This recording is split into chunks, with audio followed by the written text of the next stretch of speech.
Olá, meus amigos, tudo bem? Como vocês estão? Tudo sobrevivendo a esse caos e a guerra no mundo, né? Não acaba nunca, é o horror. A guerra é o horror. Bem, vamos continuar a leitura do livro de Cipriano Arguello Pitt, dramaturgo, diretor e encenador argentino, chamado Dramaturgia de la Dirección de Escena, Dramaturgia da Direção de Cena. Nesse vídeo, o capítulo 4, Experiência da Teatralidade. Então, preparem já a sua água, seu café, seu chá, ou o que quiserem. Desconectem-se das redes sociais em 3, 2, 1, modo avião. E vamos ao texto. Capítulo 4, Experiência da Teatralidade.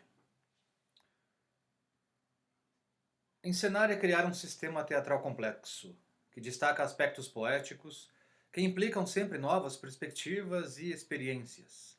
A experiência teatral modifica as ideias que temos das coisas, ou pelo menos nós, diretores, temos a utopia de provocar uma experiência diferente em quem assiste aos nossos espetáculos. A experiência teatral está no centro da definição de acontecimento. O acontecimento no teatro só existe a partir do encontro entre subjetividades, entre um espectador e um ator. O teatro ainda é pensado em termos do outro. Esse outro é um convidado, como aponta Annie Bogart. Alguém a quem algo é dado de presente. A ideia do teatro como dádiva supõe, segundo a autora americana, vontades e disposições que permitam ao outro sentir-se convidado para uma experiência diferente. Cita ela: a ação que surge do impulso de dar algo a alguém e da necessidade de criar uma jornada para os outros, para além da sua experiência cotidiana. Este instinto requer generosidade, interesse pelos outros e empatia. Bogart aponta vários aspectos interessantes relacionados à possibilidade de criar um espetáculo como uma experiência diferente.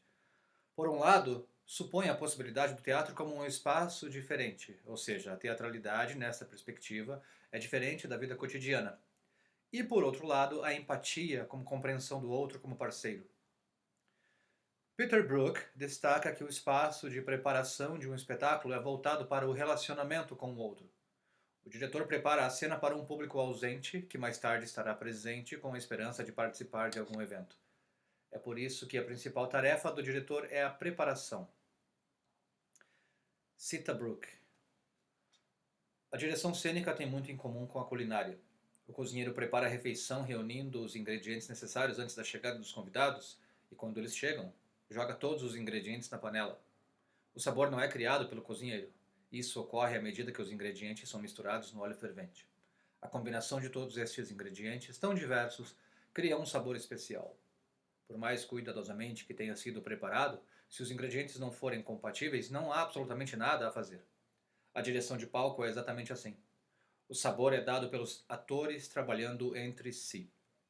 A tarefa do diretor é preparar o terreno, tanto quanto possível, para que os atores possam criar um prato maravilhoso. Assim que o público estiver na sala e a cortina subir, tudo depende deles.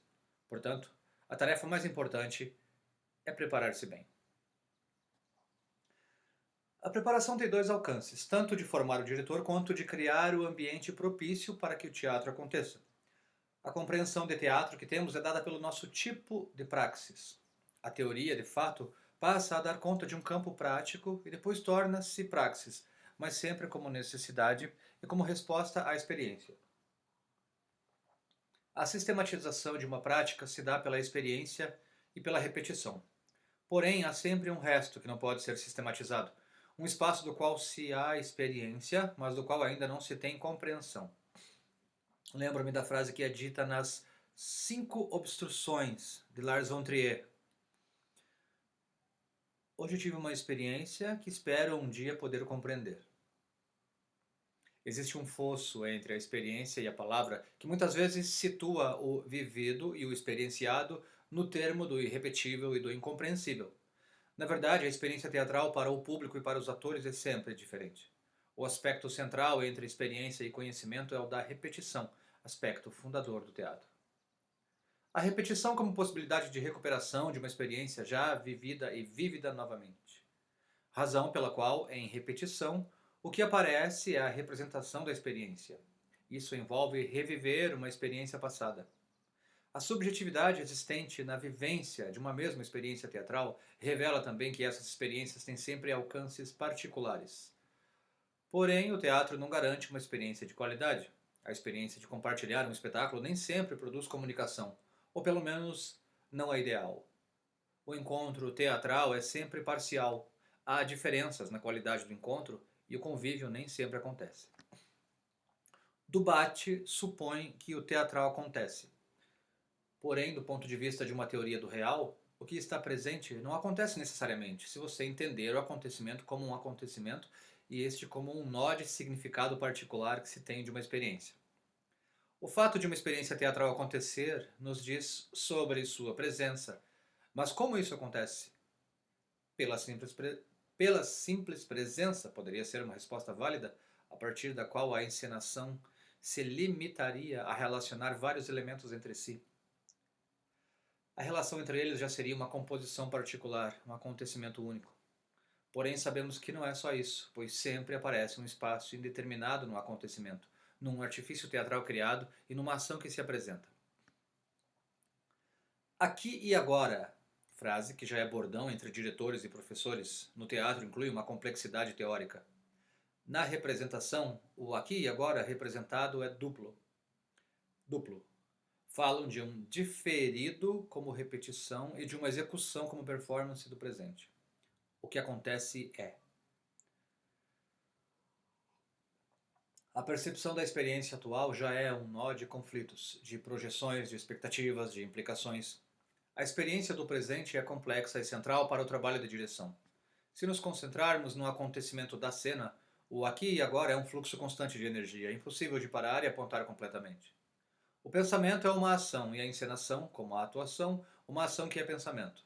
Não existe antes e depois, é uma constante. Como Steve Paxton, referência à dança, contato e improvisação, apontou em 77. A arte está ligada a um sistema cinético e isso requer uma complexidade de interação dos sentidos, diz Paxton. Para Paxton, a suposição faz parte da percepção do que acontece e orienta os sentidos na avaliação do que fazemos da cena. Quando tentamos descrever a sensação do tempo, devemos nos referir à percepção do tempo. Assim, estes tempos devem ser aplicados à observação do que assumimos ser a duração de um acontecimento.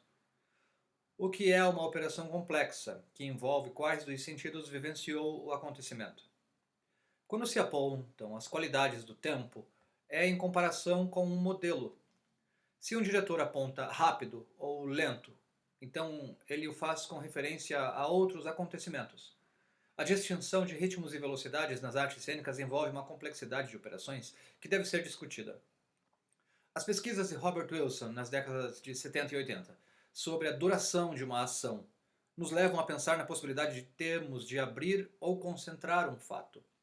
O diretor americano, o diretor norte-americano, no final da década de 60, filma diversas mães no momento de acalmar os filhos e descobre que ao passar o filme quadro a quadro, as expressões das mães são complexas e mutáveis, podendo passar da raiva à ternura em poucos segundos. Que a criança percebe essa informação, que é uma informação que o olho acomoda a um sentido, mas que é até contraditória. Quando as mães viram esse registro, elas não se conheciam. A hipótese de Wilson é que a ação pode ser decomposta e que, na sua maleabilidade, o espaço e o tempo podem modificar a ação e a sua poética. Pense no tempo como uma linha vertical, que, em relação à linha horizontal do espaço, fornece múltiplas variantes geométricas e temporais. E a informação que se percebe é muito maior do que a que vemos. A experiência do diretor está dentro da cena, faz parte dela. Implica o que poderíamos chamar de um diretor situado, pelo que acontece em cena e pela experiência que ele tem de dirigir em relação ao seu contexto. Yasmin Sequeira, jovem diretora argentina, assim coloca: penso na sugestão causada pela proximidade do diretor, pela presença física de sua voz. O ritmo, o timbre, o tom, a afetação e a velocidade com que enuncia uma diretriz no decorrer da atuação, o ímpeto ou suavidade com que suas palavras cruzam o campo sonoro do ator, os gestos e movimentos que interferem no campo visual enquanto agem, e assim por diante. Existe um estado de predisposição, um ser, para ouvir, ver e sentir o que acontece com e entre os atores, o que exige do diretor um compromisso corporal, uma certa empatia sensorial com o aqui e agora do ator. Devemos diferenciar, por um lado, a experiência artística, a experiência que temos como encenadores, da experiência de uma estética da recepção. Produzir uma peça é um trabalho com outros, portanto, o que está em jogo é um espaço intersubjetivo. Essa experiência de construir com os outros tem, como diz Bourriot, um aspecto central: estar junto. Estar junto com o trabalho e estar com outros. O espaço da intersubjetividade modifica a minha percepção da cena. Um comentário feito por um membro da equipe de trabalho modifica necessariamente a cena, mesmo quando esse comentário não é levado em consideração.